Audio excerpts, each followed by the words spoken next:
Good morning students. Last class में हम लोगों ने कॉन्ट्रासेप्शन के जो लास्ट कुछ मेथड्स थे उनके बारे में डिस्कशन किया था। आज एक टेक्निक है उसके बारे में मैं आप लोगों से डिस्कस करूंगी। उसके साथ में हम लोग सेक्सुअली ट्रांसमिटेड डिजीजेस के बारे में थोड़ा सा डिस्कशन करेंगे। तो ये जो मैंने यहाँ पे टॉपिक लिखा है एमनियोसेंटेसिस, ठीक है। एमनियोसेंटेसिस जो है ये एक प्रीनेटल टेक्निक है। Prenatal technique means before birth, before the birth of child.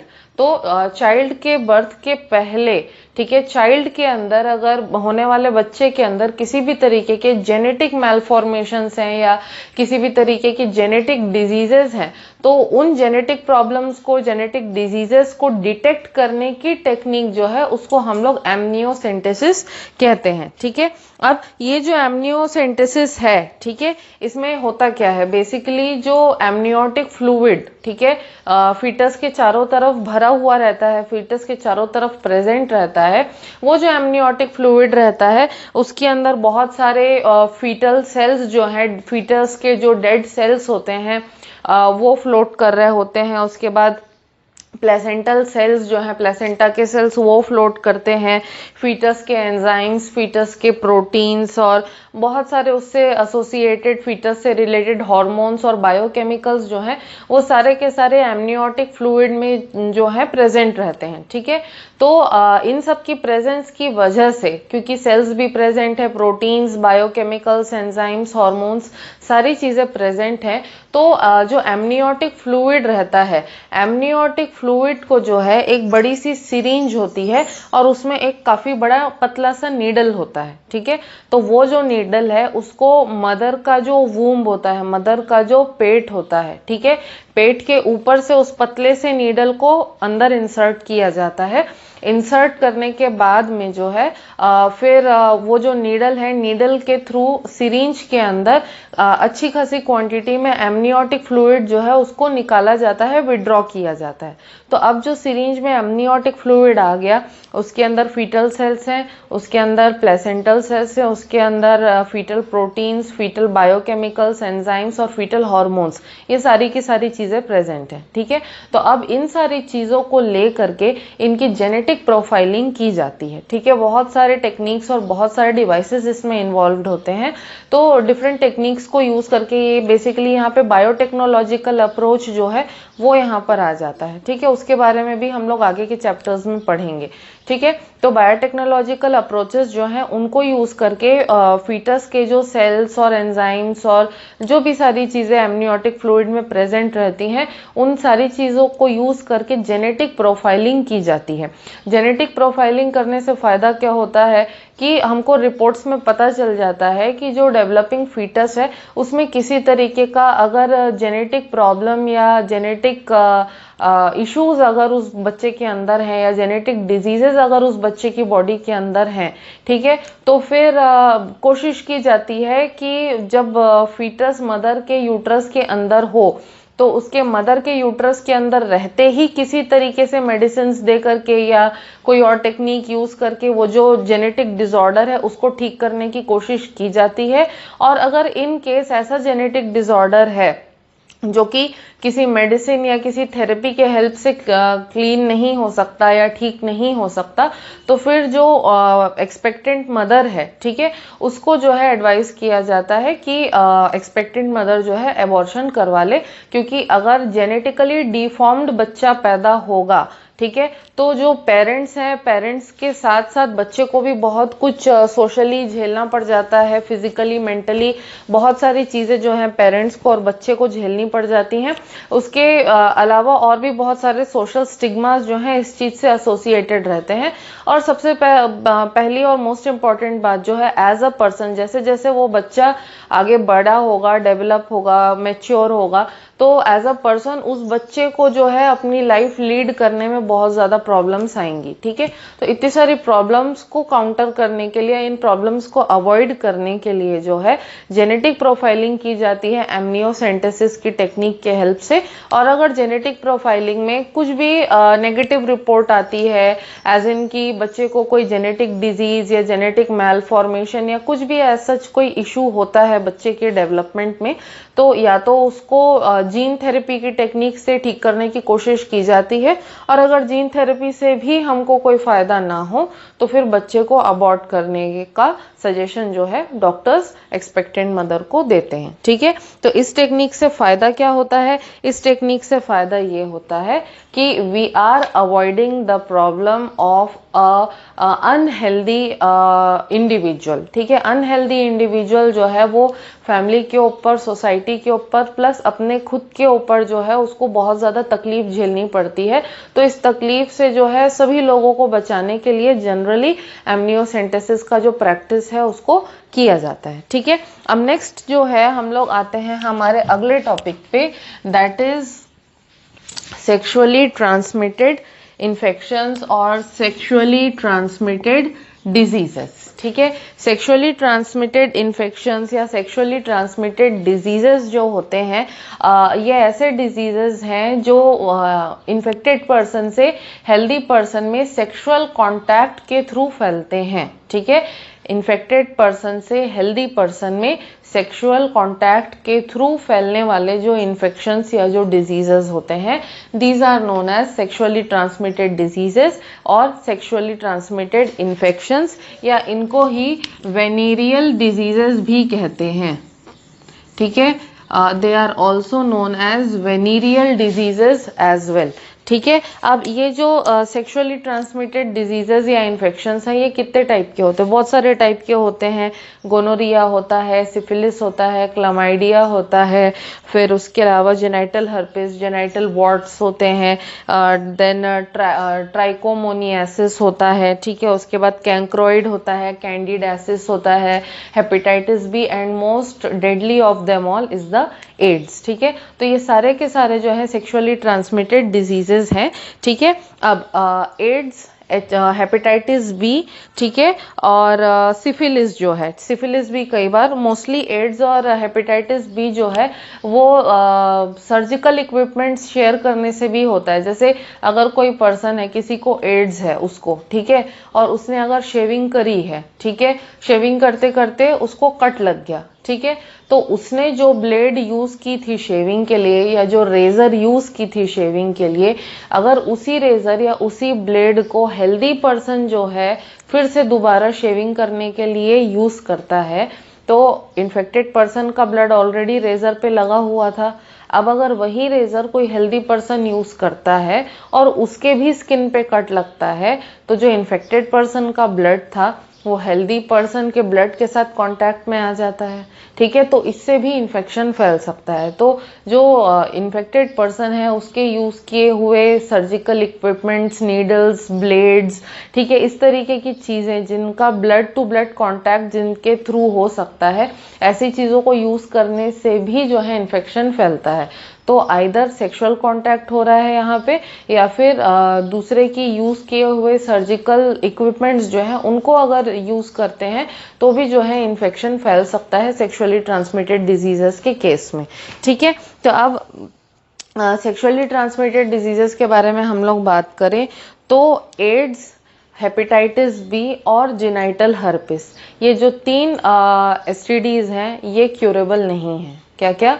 Ads, hepatitis B और जेनाइटल हर्पीस। ठीक है, ये 3 तरीके के जो सेक्सुअली ट्रांसमिटेड डिजीजेस हैं इनकी अभी तक कोई मेडिसिन, या मेडिसिन तो फिर भी अवेलेबल है लेकिन इनका कोई परमानेंट क्योर जो है अभी तक डिवाइस नहीं हो पाया है। तो एड्स, हेपेटाइटिस बी और जेनाइटल हर्पीस, इन तीनों को छोड़ करके बाकी जितने भी एसटीडीज के बारे में मैंने आपको नाम लिया था आप लोगों के सामने, ये सारे के सारे एसटीडीज जो हैं वो क्यूरेबल हैं। बस ये 3 एसटीडीज जो हैं दे आर नॉट क्यूरेबल। ठीक है, अब एसटीडीज के बारे में हम लोग अगर और बात करें तो ये जितने भी एसटीडीज होते हैं, ठीक है, इनके कुछ कॉमन सिम्टम्स होते हैं, जैसे कि जेनाइटल एरिया है उसमें इचिंग होना, वहाँ रेडनेस हो जाना, वहाँ पे जेनाइटल एरिया में स्वेलिंग हो जाना, या यूरिनेशन में जलन होना, यूरिनेशन में दर्द होना, हल्का हल्का फीवर आना, ये जो है कुछ कॉमन सिम्टम्स होते हैं हर एसटीडी के। तो ये जो कॉमन सिम्टम्स है ये हर एसटीडी के केस में आपको दिखेंगे ही, और बाकी कुछ जो है स्पेसिफिक सिम्टम्स होते हैं जो हर एसटीडी के अलग अलग होते हैं, और स्पेसिफिक सिम्टम्स के हेल्प से जो है हम लोग आइडेंटिफाई कर सकते हैं कि अगर किसी पर्सन को कोई एसटीडी हुआ है तो वो कौन सा एसटीडी है। ठीक है, अब ये जो एसटीडीज होते हैं, ठीक है, इनको अगर हम लोग राइट टाइम पे डॉक्टर को दिखा लें, सही टाइम पे अगर हम लोग डॉक्टर से ट्रीटमेंट करवा लें, तो ये जो एसटीडीज हैं ये फिर भी क्यूरेबल रहते हैं। लेकिन क्योंकि एसटीडीज के साथ में सीन ये रहता है कि इनका इजी डिटेक्शन नहीं होता, मतलब कि डोरमेंट स्टेज में ये सारे के सारे इन्फेक्शंस जो है बहुत समय तक डोरमेंट स्टेज में पड़े रहते हैं। एज इन अगर बॉडी में इन्फेक्शन हो भी चुका है, सेक्सुअली ट्रांसमिटेड इन्फेक्शन कोई सा हो भी चुका है, तो उसके साइंस या सिम्टम्स जो है बहुत इजीली अपीयर नहीं होते, बहुत इजीली पता नहीं चलते हैं। ठीक है, और उनको पता चलने में बहुत टाइम लगता है, मतलब उनका जो इंक्यूबेशन पीरियड होता है, यानी कि जिस दिन इन्फेक्शन हुआ, इन्फेक्शन होने के बाद सिम्टम्स प्रोड्यूस होने तक का जो ड्यूरेशन होता है उसको हम लोग इंक्यूबेशन पीरियड बोलते हैं। जैसे कोरोना के केस में भी अभी हम लोग इंक्यूबेशन पीरियड के बारे में बात करें तो जिस दिन इन्फेक्शन हुआ होगा उससे 4 से 5 दिन के बाद में सिम्टम्स जो हैं वो दिखने स्टार्ट होते हैं। तो कोरोना के केस में इंक्यूबेशन पीरियड क्या होगा, 4 से 5 दिन का होगा।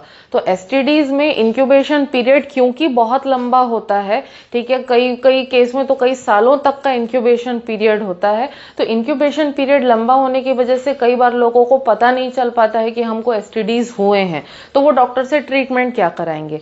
तो as soon as possible treatment कराना चाहिए। जैसे ही साइंस या सिम्टम्स कुछ भी दिखते हैं इमीडिएटली डॉक्टर के पास जाना चाहिए। तो जितना जल्दी डॉक्टर का ट्रीटमेंट लेना स्टार्ट करोगे उतने जल्दी जो है एसटीडीज ठीक होंगे।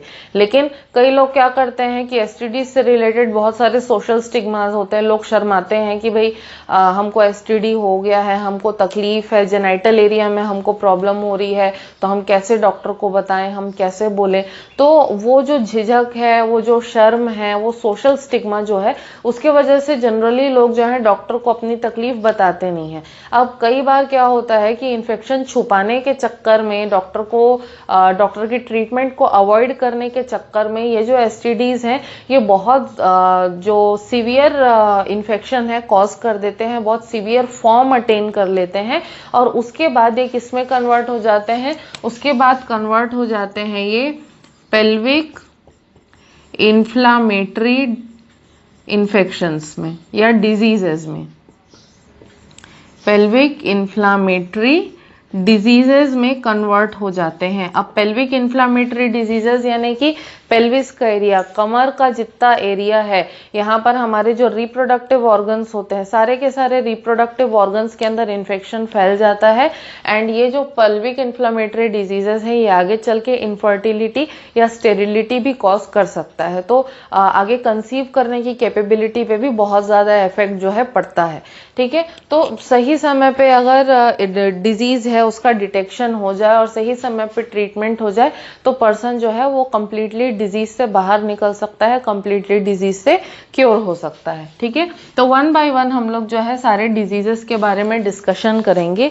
ठीक है, सबसे पहला जो डिजीज है जिसके बारे में हम डिस्कशन करेंगे that is the chlamydia.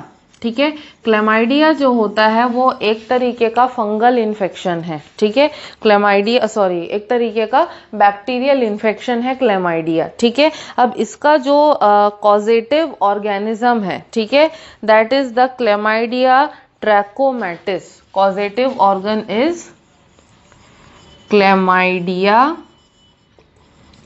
Trachomatis. ठीक है, एक तरीके का बैक्टीरिया है, बैक्टीरियल इन्फेक्शन है। What is the bacteria? The name of the bacteria is chlamydia trachomatis. ठीक है, अब ये जो पैथोजन है, ठीक है, ये ऑब्लिगेट इंट्रासेल्यूलर पैरासाइट होता है। ऑब्लिगेट इंट्रासेल्यूलर पैरासाइट होता है जिसमें ग्रोथ की 2 स्टेजेस होती हैं। एक रेटिकुलर स्टेज होता है जिसमें कि सिर्फ बैक्टीरिया का ग्रोथ होता है हमारी बॉडी के अंदर। ठीक है, और जो दूसरा स्टेज होता है उसमें क्या होता है कि बहुत रैपिड मल्टीप्लिकेशन होता है किसका? बैक्टीरिया का। अब 2 स्टेजेस हैं, एक है रेटिकुलर बॉडी स्टेज जहाँ पे सिर्फ ग्रोथ होती है, और दूसरा है एलिमेंट्री बॉडी स्टेज जहाँ पे बहुत ज़्यादा क्वांटिटी में और बहुत रैपिड मल्टीप्लिकेशन होता है बैक्टीरिया का। ठीक है, अब इसके इन्फेक्शन के वजह से होता क्या है, यूरेथ्राइटिस होता है, मतलब यूरिन पास करने में दर्द होता है, जलन होती, तकलीफ होती है। उसके बाद एपिडिडाइमाइसिस होता है। एपिडिडाइमाइसिस में जो एपिडिडाइमिस होता है मेल्स में, ठीक है, टेस्टिस के ऊपर, उसमें स्वेलिंग आ जाती है, पेन होने लगता है। फिर येलो म्यूकस या येलो पस जो है वो निकलना स्टार्ट होता है। तो मेल्स में से जो पीनिस है उसमें से येलो म्यूकस या येलो पस निकलेगा। फीमेल्स में जो वेजाइना है, वेजाइना से येलो म्यूकस या येलो पस निकलेगा। ठीक है, उसके बाद सर्विसाइटिस होता है, मतलब सर्विक्स में इन्फेक्शन हो जाता है, सर्विक्स में स्वेलिंग आ जाती है। ठीक है, उसके अलावा जो है रेक्टम में पेन होने लगता है। जो एनस होता है हमारा, उसके ऊपर रेक्टम होता है, रेक्टम के अंदर पेन होने लगता है। एंड उसके साथ साथ छोटे छोटे ग्रैन्युलोमेटस मासेस जो है बनने लगते हैं, मतलब छोटे छोटे जिनको क्या कहना चाहिए, सबक्यूटेनियस, मतलब स्किन के नीचे से दाने या फोड़े जैसे बनने लग जाते हैं, जिनको कि अगर आप टच करोगे तो वो इधर उधर जो है मूव करेंगे हल्का हल्का। तो इस तरीके के मासेस भी बन जाते हैं। ठीक है, तो इनका ट्रीटमेंट किससे होता है? इनका ट्रीटमेंट जो है ऑब्वियसली एंटीबायोटिक से होगा। तो कौन कौन से एंटीबायोटिक से? टेट्रासाइक्लिन यूज कर सकते हैं हम लोग, इरिथ्रोमाइसिन यूज कर सकते हैं, या एजिथ्रोमाइसिन यूज कर सकते हैं। टेट्रासाइक्लिन, इरिथ्रोमाइसिन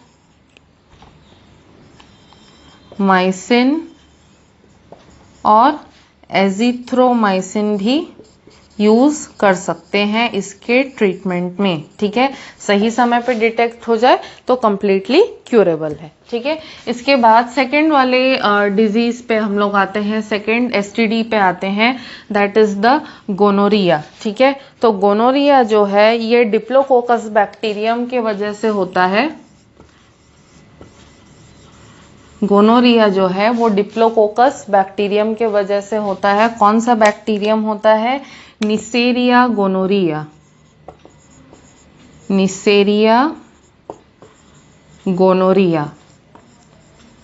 ठीक है, इसकी वजह से जो है गोनोरिया का इन्फेक्शन होता है। ठीक है, और ये जो इन्फेक्शन है ऑब्वियसली सेक्सुअल कांटेक्ट के वजह से होता है। इसमें जो मेल्स होते हैं उनके अंदर इंक्यूबेशन पीरियड होता है 2 to 14 डेज का, और फीमेल्स में जो इंक्यूबेशन पीरियड होता है वो होता है 7 to 21 डेज का। ठीक है, तो हमारे जो रिप्रोडक्टिव ऑर्गन्स हैं उसमें जितने भी ट्यूब्यूलर स्ट्रक्चर्स है, जैसे मेल्स में वास एफरेंस है, वास डेफरेंस है, यूरिथ्रा है, फीमेल्स में जो है फैलोपियन ट्यूब्स हैं, सर्विक्स है, वेजाइना है, तो जितने भी ट्यूब्यूलर स्ट्रक्चर्स हैं उनके अंदर जा करके ये जो बैक्टीरिया है ये लॉज हो जाता है, वहां पे बैठ जाता है। वहां पे एस्टैब्लिश होने के बाद में क्या करता है, पस से बना हुआ पस वाला डिस्चार्ज जो है, येलोइश कलर का डिस्चार्ज, वो प्रोड्यूस करने लगता है।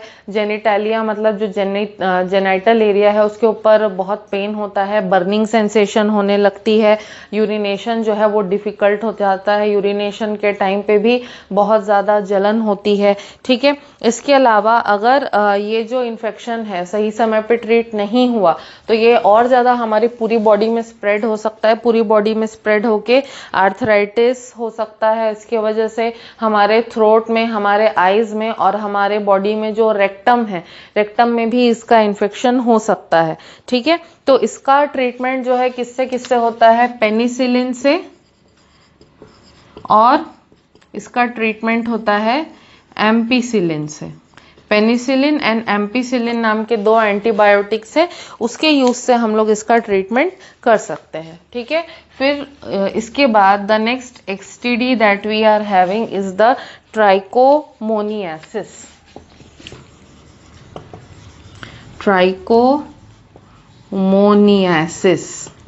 ठीक है, ट्राइकोमोनियासिस जो है इसका कॉजेटिव प्रोटोजोवन होता है। ठीक है, बैक्टीरिया के वजह से नहीं होता, एक टेट्राफ्लैजिलेट, 4 फ्लैजिला वाला प्रोटोजोआ होता है।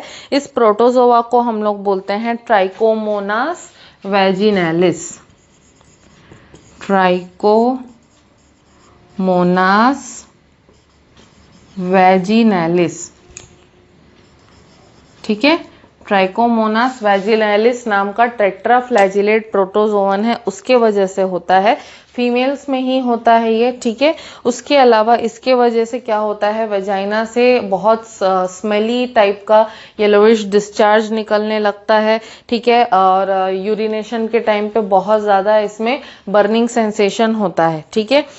इसको जो है ट्रीट करने के लिए क्या यूज़ करते हैं, मेट्रोनिडाजोल नाम का, ठीक है, एक कंपोजिशन होता है मेट्रोनिडाजोल नाम की जो मेडिसिन है, उसको यूज किया जाता है ट्राइकोमोनियासिस को ट्रीट करने के लिए, ठीक है। इसके बाद हम लोग आते हैं नेक्स्ट एसटीडी पे, that is the genital warts, ठीक है। वॉर्ट्स का मीनिंग मेरे ख्याल से आप लोगों को पता होना चाहिए। वॉर्ट्स का मीनिंग है जैसे कि फोड़े या फुंसियां हम लोग बोलते हैं ना, ठीक है, तो those are called as warts. तो जेनाइटल वॉर्ट्स में क्या होता है कि जेनाइटल वॉर्ट्स का कॉजेटिव ऑर्गेनिज्म क्या है, वायरस होता है, that is the human papilloma virus, human papilloma virus, जिसको शॉर्ट में HPV बोलते हैं, ठीक है, इसको हम लोग शॉर्ट में HPV भी बोलते हैं। तो ह्यूमन पैपिलोमा वायरस के वजह से ये होता है, ठीक है। इसमें क्या होता है, पूरी बॉडी के ऊपर वॉर्ड्स यानी कि बड़े बड़े फोड़े हो जाते हैं, ठीक है। एक्सटर्नल जेनिटालिया और जो एनल एरिया रहता है, एनस के आसपास का एरिया होता है, ये पूरे एरिया में बहुत ज़्यादा पेनफुल वॉर्ड्स हो जाते हैं, ठीक है। और वॉर्ड्स जो होते हैं फीमेल्स के अंदर ये जो वॉर्ड्स हैं इंटरनली वेजाइना और इनफैक्ट सर्विस तक के ऊपर हो सकते हैं, तो बहुत ज़्यादा पेनफुल सिचुएशन हो जाती है, ठीक है। तो इसको ट्रीट करने का तरीका क्या है, या तो सर्जिकली वॉर्ड्स को काट करके रिमूव कर सकते हैं, सर्जरी के हेल्प से वॉर्ड्स को काट करके रिमूव कर सकते हैं, या फिर मेडिसिन होता है जिसको हम लोग कहते हैं पोडोफाइलैक्स, ठीक है। पोडोफाइलैक्स नाम की एक मेडिसिन होती है, उसका यूज करके जेनाइटल वॉर्ड्स जो है उनको ट्रीट किया जा सकता है, okay. Then we are having the genital herpes, ठीक है। इसके बाद जो नेक्स्ट डिजीज है that is the genital herpes, ठीक है। जेनाइटल हर्पीस जो है ये हर्पीस सिंप्लेक्स वायरस के वजह से होता है, हर्पीस सिंप्लेक्स वायरस, ठीक है। हर्पीस सिंप्लेक्स वायरस के वजह से ये डिजीज होता है, ठीक है। इसमें क्या होता है कि इसमें सबक्यूटेनियस लेशंस आते हैं, लेशंस का मतलब कि घाव जैसे हो जाते हैं जो कि सबक्यूटेनियस होते हैं, ठीक है। इसके अलावा रेडिश कलर के जो अल्सर या छाले जिनको हम लोग बोलते हैं, तो छाले जो हैं पूरे स्किन के ऊपर, पूरे बॉडी के ऊपर इसमें पड़ जाते हैं, ठीक है। इसके बाद जो लिम्फ नोड्स होते हैं उनमें स्वेलिंग हो जाती है, उनमें बहुत ज़्यादा पेन होता है, वेजाइनल और यूरिथ्रल डिस्चार्जेस होने लगते हैं इसके अंदर, ठीक है। पेनफुल यूरिनेशन होता है, हेडेक होता है और उसके अलावा बहुत ज़्यादा थकान हो जाती है, ठीक है। तो इसको ट्रीट करने का तरीका क्या है, इसको ट्रीट करने का तरीका है एसिक्लोविर नाम की मेडिसिन, ठीक है। या एसिक्लोविर के अलावा हम लोग जो है वेलासाइक्लोविर भी यूज कर सकते हैं, वेलासाइक्लोविर नाम की मेडिसिन है, उसको भी हम लोग यूज कर सकते हैं इसके ट्रीटमेंट में, ठीक है। जेनाइटल हर्पीस के बाद में हम लोग आते हैं सिफिलिस पे, ठीक है। सिफिलिस जो है ये एक बहुत कॉमनली होने वाला एसटीडी है, ठीक है। और सिफिलिस जो है उसकी सिवियरिटी इतनी होती है कि अगर कोई प्रेग्नेंट लेडी है और उसको सिफिलिस है तो उससे जो इन्फेक्शन है वो उसके अनबॉर्न बेबी तक भी ट्रांसफर हो सकता है, तो इतना ज़्यादा सिवियर होता है सिफिलिस, ठीक है। तो सिफिलिस जो है वो एक बैक्टीरिया के वजह से होता है जिसका नाम है ट्रिपोनिमा पैलिडम, ठीक है। ट्रिपोनिमा पैलिडम नाम का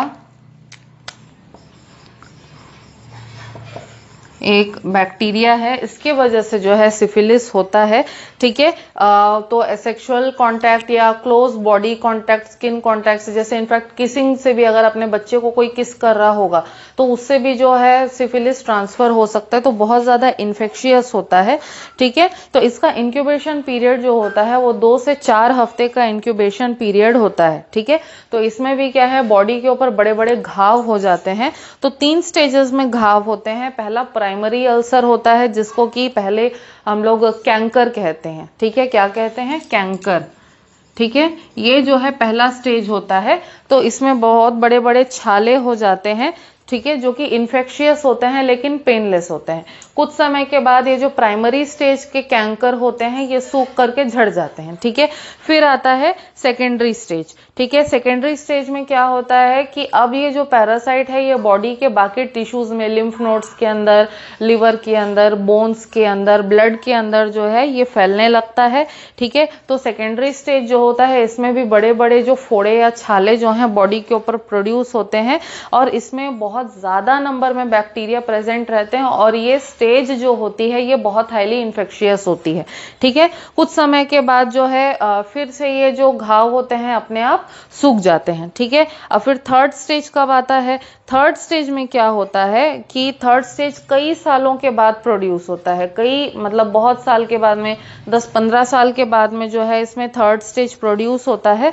ठीक है, और थर्ड स्टेज में क्या होता है कि बहुत ज़्यादा बड़े बड़े छाले जो हैं पूरी बॉडी के ऊपर पड़ने लग जाते हैं। उसके अलावा नाक में जो हमारे लोअर लेग्स होते हैं उसके अंदर, या जो हम लोगों का ऊपर का जो तालू होता है जिसको पैलेट कहते हैं हम लोग, मतलब हमारे माउथ का जो रूफ होता है उसके अंदर भी छाले पड़ने लग जाते हैं। तो तब बहुत ज़्यादा पेनफुल सिचुएशन होती है और अगर थर्ड स्टेज तक भी इन्फेक्शन पहुंच जाता है तो इंटरनल ऑर्गन्स को डैमेज हो जाता है और पर्सन की डेथ भी हो सकती है। ठीक है, फाइनली हम लोग सबसे इम्पॉर्टेंट और सबसे जो क्रॉनिक एसटीडी है उसके बारे में हम लोग डिस्कस करते हैं, दैट इज द एड्स। ठीक है, एड्स का फुल फॉर्म हमको सबको पता है, एक्वायर्ड इम्यून डेफिशिएंसी सिंड्रोम। ठीक है, और एड्स कौन से वायरस के वजह से होता है? HIV वायरस, यानी कि ह्यूमन इम्यूनो डेफिशिएंसी वायरस के वजह से होता है। माइंड यू, एड्स का कोई भी ट्रीटमेंट नहीं है। ठीक है, एड्स का कोई भी ट्रीटमेंट आज तक नहीं मिला है। कुछ मेडिसिन्स हैं जो कि HIV के फंक्शनिंग को कुछ समय के लिए रिस्ट्रिक्ट कर सकते हैं, रोक सकते हैं, लेकिन HIV को डैमेज करने वाला आज तक कोई भी मेडिसिन नहीं मिला है, इसीलिए एड्स जो है अभी भी क्यूरेबल नहीं है। ठीक है, अब एड्स जो है वो सेक्सुअल कांटेक्ट से या ब्लड ट्रांसफ्यूजन के थ्रू, अगर इन्फेक्टेड पर्सन का ब्लड हेल्दी पर्सन को ट्रांसफर कर दिया, या जो मैंने रेजर वाला एग्जांपल दिया था, रेजर के थ्रू जो है अगर ब्लड से ब्लड का कांटेक्ट होता है और सेक्सुअल कांटेक्ट है तो उसके थ्रू जो है एड्स इजीली फैल जाता है। ठीक है, अब एड्स जो है इसका इंक्यूबेशन पीरियड जो होता है वो होता है 27 to 28 मंथ्स का, तो बहुत लंबा समय लगता है एड्स के सिम्टम्स को प्रोड्यूस होने में। अब एक बार सिम्टम्स प्रोड्यूस हो गए तो सिम्टम्स क्या क्या होते हैं? अर्ली सिम्टम्स इसके होते हैं हेडेक, बॉडी में रैशेस का आना, उल्टी लगते रहना, चक्कर आना, गले में कंटिन्यूसली इन्फेक्शन या खराश बने रहना। ठीक है, उसके अलावा फीवर का रेगुलरली आते रहना, ये जो है एड्स के अर्ली सिम्टम्स होते हैं। ठीक है, तो एड्स में बेसिकली क्या होता है कि हमारे बॉडी में जो WBCs होते हैं, WBCs का काउंट बहुत ज़्यादा कम हो जाता है और HIV वायरस जो है वो ज़्यादा कहाँ जाता है? हमारे जो बॉडी में लिम्फ नोड्स होते हैं जहाँ पर ज़्यादातर WBC स्टोर होते हैं, तो लिम्फ नोड्स को जा करके वो इन्फेक्ट करते हैं सो दैट WBCs जो हैं उनका प्रोडक्शन ज़्यादा ना हो पाए, और अगर WBCs ही नहीं रहेंगे तो हमारी बॉडी की इम्यूनिटी जो है वो एकदम से कम हो जाती है। तो कोई पर्सन जो है वो एक्चुअली एड्स के वजह से नहीं मरता। अगर एड्स किसी को हो गया है तो उसकी बॉडी की इम्यूनिटी इतनी ज़्यादा कम हो जाती है कि कोई छोटे से छोटा इन्फेक्शन भी उसके लिए बहुत फेटल होता है। मतलब मामूली सी सर्दी खांसी जो है वो न्यूमोनिया में कन्वर्ट हो जाती है और फिर पर्सन जो है न्यूमोनिया के वजह से उसकी डेथ हो जाएगी। ठीक है, या फिर अगर किसी पर्सन को थोड़ा सा भी एमीबियासिस हो गया है या पेट उसका गड़बड़ हो गया है तो वो इतने ज़्यादा लूज मोशंस करेगा कि लूज मोशंस करते करते उसको सीवियर डिहाइड्रेशन हो जाएगा और पर्सन की डेथ हो जाएगी। तो एक्चुअली एड्स से कोई नहीं मरता। एड्स क्या करता है, सिर्फ इम्यून सिस्टम को वीक बनाता है और इम्यून सिस्टम इतना वीक हो जाता है कि छोटे से इन्फेक्शन से भी फाइट नहीं कर पाता है, छोटा सा भी इन्फेक्शन बहुत सीवियर हो जाता है और उस वजह से अल्टीमेटली पर्सन की डेथ हो जाती है। ठीक है, तो एड्स के बारे में मैंने क्या बताया कि प्रॉपर ट्रीटमेंट अभी भी इसका डिस्कवर नहीं हुआ है। तो HIV जो है वो एक तरीके का रेट्रोवायरस है, तो सिर्फ उसके फंक्शन को हल्का सा डिसरप्ट करने के लिए बस कुछ मेडिसिन अवेलेबल हैं, otherwise AIDS can not be treated. ठीक है, तो आज हम लोग क्लास को यहीं कंक्लूड करते हैं। आज हम लोगों ने STDs के बारे में बात किया। मैं एक चार्ट भी आप लोगों को भेज दूंगी जिसमें डिफरेंट टाइप्स ऑफ STDs का पूरा डिस्क्रिप्शन दिया हुआ है, तो उसको देख करके आप लोगों को और अंडरस्टैंडिंग आएगी। जो हमारी नेक्स्ट क्लास होगी वो इस चैप्टर की लास्ट क्लास होगी जिसमें हम लोग इनफर्टिलिटी के टॉपिक को डिस्कस करेंगे। ठीक है, तो टिल देन आप लोगों को अगर आज के टॉपिक में कोई भी डाउट है तो you can ask me. Thank you.